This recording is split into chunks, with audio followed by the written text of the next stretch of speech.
I'm sorry, but we already departed while I was using the restroom at the rest area. During that time, I received a call from Luke, and I couldn't help but wonder what he wanted at such a moment.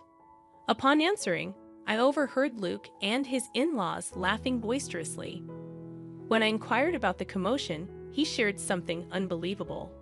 They were going to enjoy themselves with the family, and I could head back home to clean or do something productive. Anticipating this trip for a long time, I felt a mix of excitement and reservations about traveling with his family. Staying in a luxury inn was something I had looked forward to. However, the shock of being left alone at a rest area, inside the restroom stall, left me feeling deeply betrayed. Despite my anger, I lightly replied, "Okay, unforgivable." Today marked not only our wedding anniversary, but also my birthday, and we embarked on this trip. I decided that he would regret this. My name is Lucy Mitchell, a 33-year-old housewife without children, living with my husband Luke. We celebrated our one-year wedding anniversary on my birthday. Luke, with his romantic nature, always cherished our anniversaries and birthdays. He was raised in a wealthy family, and those childhood memories lingered, prompting him to celebrate special days in grand style. We met at a matchmaking agency, where men from affluent backgrounds like Luke were popular. Despite initial doubts, I approached him, and luckily, I seemed to be his type, leading to our marriage. Unbeknownst to me, after getting married, my life would take a turn for the worse.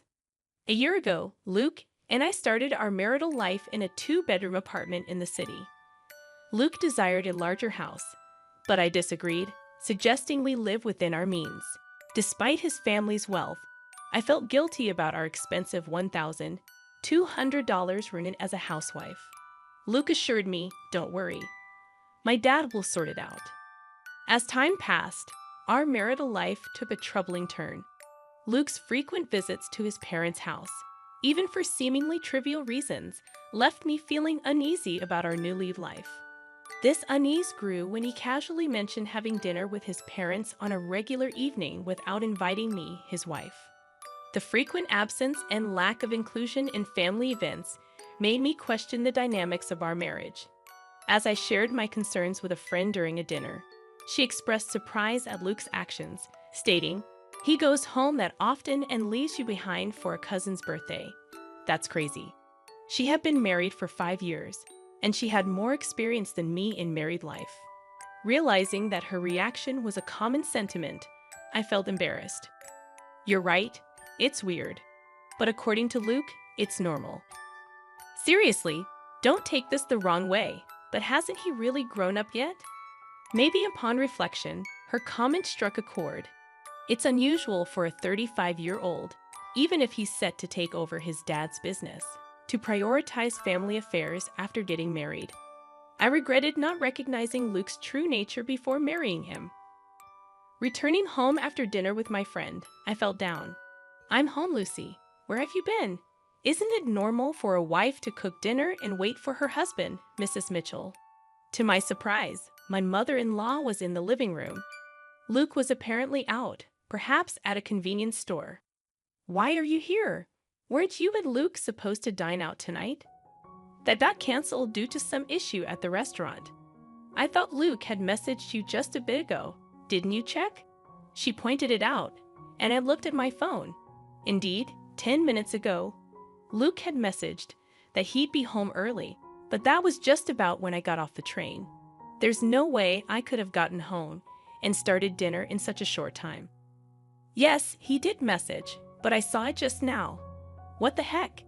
This is the problem with kids from single-parent households. You can tell they weren't raised right. My mother-in-law's words stabbed me in the heart. Indeed, I was raised in a single mother's home.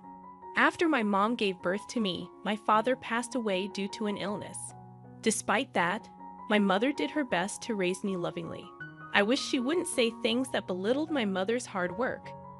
It has nothing to do with being raised by a single parent. I just hadn't seen the message yet, I retorted, clearly irritated, but she brushed off my comment and changed the subject. "Well, anyway, I've always noticed this, but your house is quite small." "I think it's average. It's suitable for just the two of us." You can't be serious. I feel sorry for Luke, living in such a cramped space. My interactions with my mother-in-law continue to stress me out. Both my mother-in-law and father-in-law, perhaps because of their wealth, often seemed condescending. That's why I never got along with them. Realizing further conversation was futile, I silently started preparing dinner. Ignoring me, she went on and turned on the TV. From that day, she started dropping by unexpectedly more often. Even my father-in-law came along a couple of times. Mostly, they'd complain about how dirty the kitchen was or how cramped the house felt. Eventually, they'd sarcastically suggest, "You know, we have a bigger house. Why not move in?" I absolutely didn't want that. I firmly declined every time. They always visited when Luke wasn't home, so Luke didn't know about their snide remarks. I once talked to him about it, but his reply was, "Why not? Why is living together a bad idea?" I was dismayed when he too suggested moving in. From then on, I realized there was no point in discussing it with Luke, and I endured on my own. Soon, we'd be celebrating our first wedding anniversary, which also happened to be my birthday. For your birthday this weekend, I'm thinking of celebrating more grandly than last year. After all, it's also our anniversary, Luke said as he came home tipsy from work. Seeing his flushed face, I couldn't be sure of his sincerity. Knowing his love for celebrations, I felt a hint of excitement. "What? Last year, you treated me to a delicious dinner," which was more than enough. "That's nothing compared to what I've planned. Let's go on a family trip." A family trip. The term sounded odd for just the two of us. Noticing my confusion, Luke continued, "My parents, cousins, uncles, and all will join. We're heading to a luxury resort in Palm Springs." All those people, and why Palm Springs? Got a problem with a family trip? Or is it Palm Springs you're not keen on? No, it's not that. Honestly, I couldn't understand why my birthday and our anniversary would involve his family, who had nothing to do with either occasion. I couldn't grasp what Luke was thinking. I've always known he's a bit out of touch with the general populace, but I hadn't expected this level of disparity. While the choice of Palm Springs puzzled me a bit, it wasn't a major issue. Sounds fun, right, Lucy? Sometimes you've got to let loose and enjoy. Luke, in his intoxicated state, grabbed my shoulders, and I found myself nodding in agreement. For the next week, I couldn't get the trip out of my mind. At first, I was skeptical about going with his entire family. But as Luke said, it's a rare vacation, and I should make the most of it. During the trip preparations, I noticed my growing excitement, and a genuine smile crept onto my face. I knew my in-laws would probably make snide remarks as usual, but I vowed to ignore them completely. Finally, the awaited Saturday arrived. Luke and I headed to his parents' house, our meeting point for the trip. "Well, Lucy, you're late, aren't you? Do you even realize you're the star today?"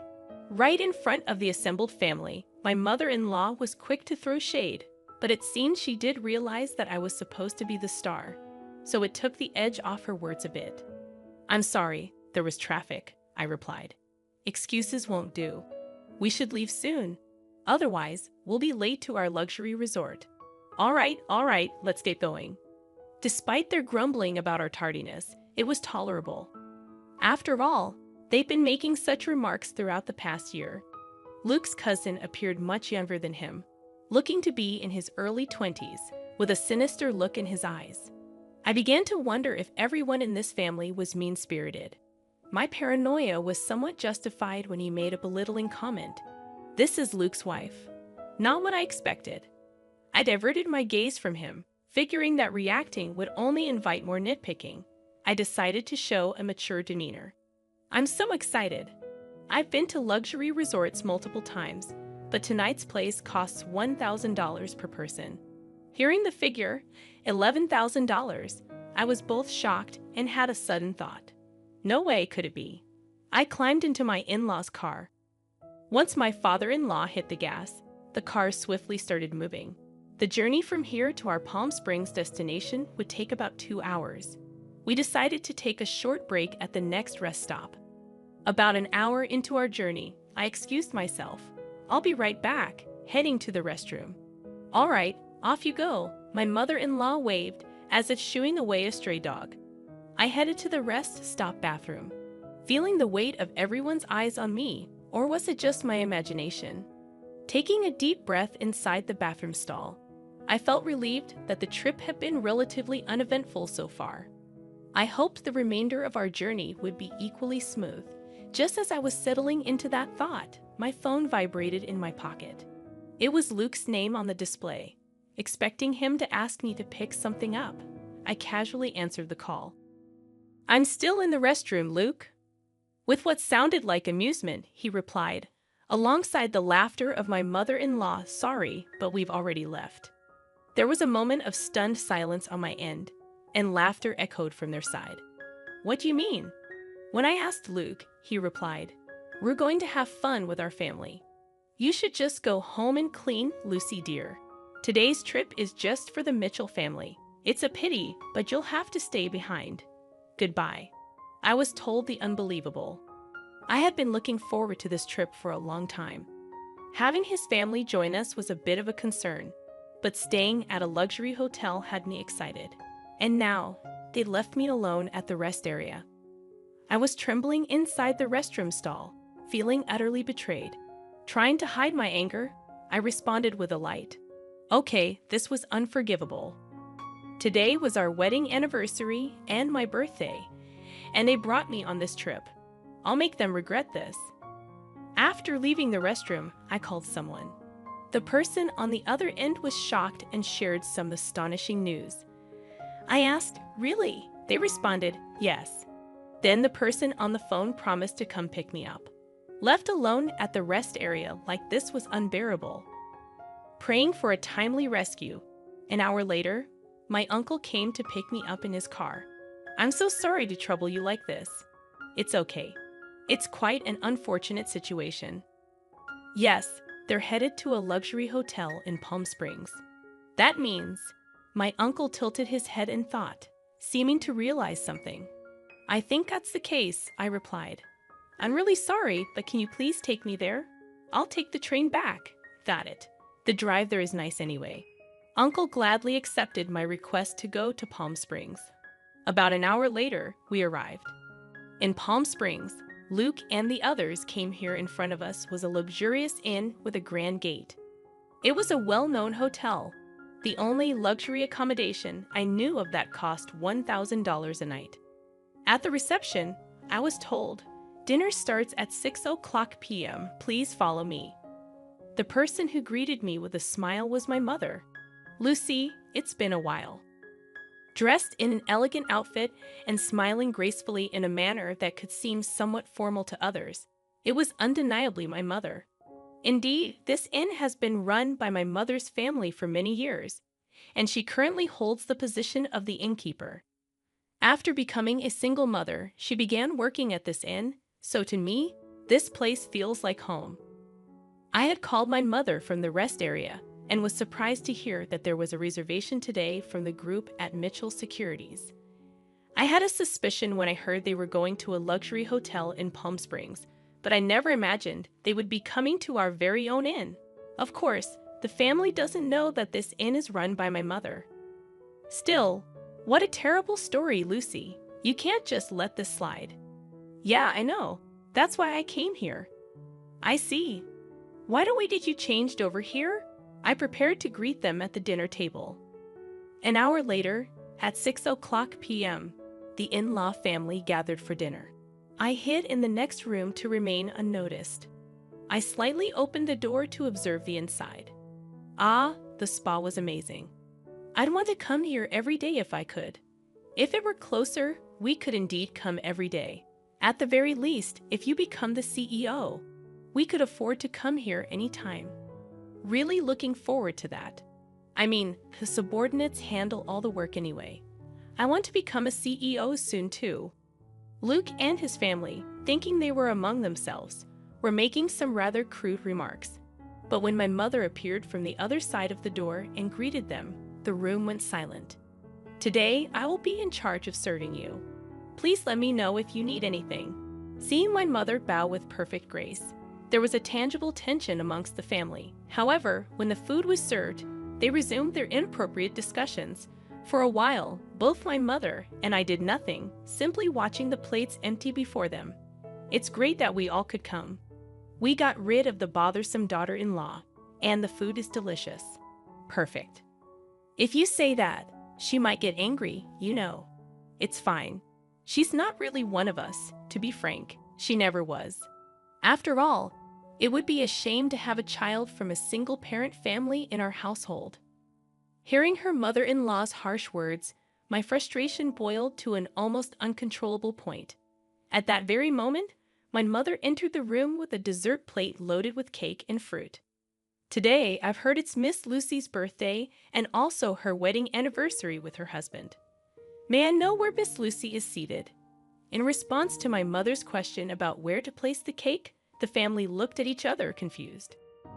Nobody told you that?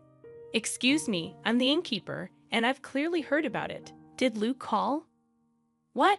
I didn't tell anyone. There was an awkward silence in the room, and the in-laws exchanged glances. In the end, the mother-in-law raised her hand. I am Lucy. I was too embarrassed to mention it at this age, but thank you all for the surprise.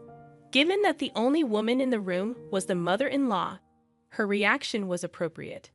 However, my mother gave a faint smile upon seeing her act. Hey, what's so funny?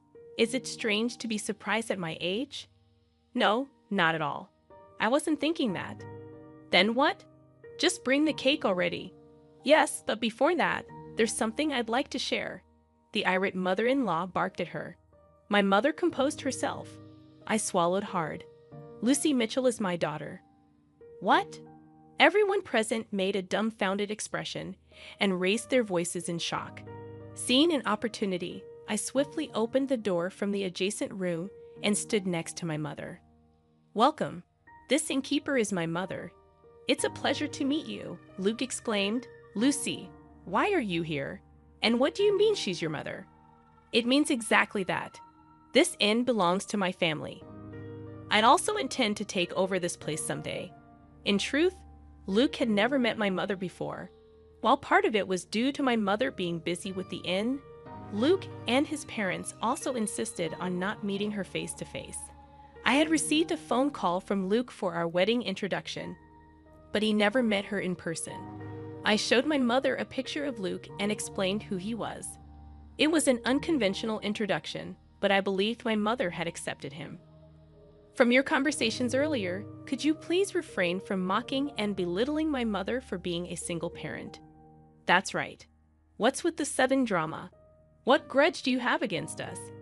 Neither Luke nor his mother nor anyone else seemed to realize the extent of the disrespect they had shown me. Exasperated, I let out my anger that had been building up. Grudges? If I have any grudges, it starts with you, Luke. I thought you were a good person when we got married, but it turns out you're a mama's boy. You married me, so you should prioritize me above all else, right? Don't join forces with your parents to mock me. Faced with my undeniable logic, Luke was rendered speechless. My mother just listened quietly to my outburst and to my in-laws. Why do you treat me this way? If you find me such a nuisance, I can leave the Mitchell family right now. What? You'll become a lonely, poor single woman. Yeah, are you sure about being alone? Both the mother-in-law and Luke sneered. Looking back and forth between my mother and me, I stared back fiercely. It's okay. Actually, I'm pregnant, so I won't be lonely. And if I inherit this inn, I won't have any financial worries. The truth is, I found out I was pregnant last week, and I hadn't told Luke yet. Only my mother knew, which is why she wasn't surprised. A child? What are you talking about? I haven't heard about this. Wait, Lucy, if that's the case, it changes things. You should have told us sooner. Upon learning I was pregnant, the family immediately changed their tune. I couldn't stand their fickle and unreasonable behavior any longer and shouted again, No, my decision is final. Let's proceed with the divorce through lawyers. I will live happily with my child and my mother. Saying this, I'd opened the door to the hall they were in and left. The door slammed shut with a sharp noise. I'm done with this. My child will be happier without that family, whether trying to change my mind or not. I received over 30 calls a day from Luke and his parents. Eventually, I blocked all their numbers. A few days later, I received a letter from Luke informing me of our official divorce. The letter expressed his regret and pleaded for me to return, but I ignored it and tore it up. I thought he might neglect our child just like he prioritized his parents over me, and I absolutely didn't want that. Being alone and lonely would be your fate, not mine. I thought he should enjoy his bachelor life. Currently, I am nurturing my child in my womb and discussing future plans with my mother. Once the child is born and grows a bit, I plan to send them to daycare and join the inn's business. The path to becoming the next innkeeper is long, but to raise my child properly, I am determined to work hard